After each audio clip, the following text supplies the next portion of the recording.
Sindh high court Dawood university जे शागिर्दनि जी दाख़िला रद्द करण वारो यूनिवर्सिटी जो हुकुम कलअदम करार ॾींदे दरख़्वास्त गुज़ारनि जी दाख़िला बहाल करे छॾी। अदालत शागिर्दनि खे हिदायत कई आहे त इहे हलफ़नामा जमा कराइनि जिन में ख़ातिरी कराई वञे त हू कंहिं बि गैर क़ानूनी सरगर्मियुनि में मुलविस न थींदा। अदालत ज़ोर ॾिनो त शागिर्दनि जे करे यूनिवर्सिटी में अमन अमान जो को मसइलो पैदा न थियणु घुरिजे।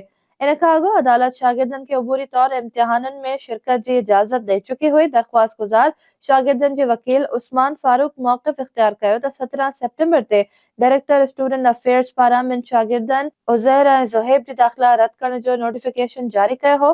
हिक ॿिए शागिर्द मोहम्मद साजिद जी दाख़िला 6 महीननि लाइ मुअतल कई वई हुई। वकील जो चवणु हो त हिक ॾींहुं इंज़िबाती कमेटी जे इजलास खां पोइ शागिर्दनि जी दाख़िला रद्द करण जो नोटिफिकेशन जारी कयो वियो, जॾहिं त इंज़िबाती कमेटी जी सिफ़ारिशात ते सिंडिकेट जे फ़ैसिले खां अॻु ई मुतासिर शागिर्दनि जी दाख़िला रद्द करण सम्झ खां ॿाहिरि आहे।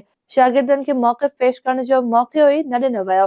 दरख़्वास्त में secretary university board, vice chancellor Dawood engineering university, director student affairs ऐं हाई एजुकेशन कमीशन खे दर बणायो वियो हो।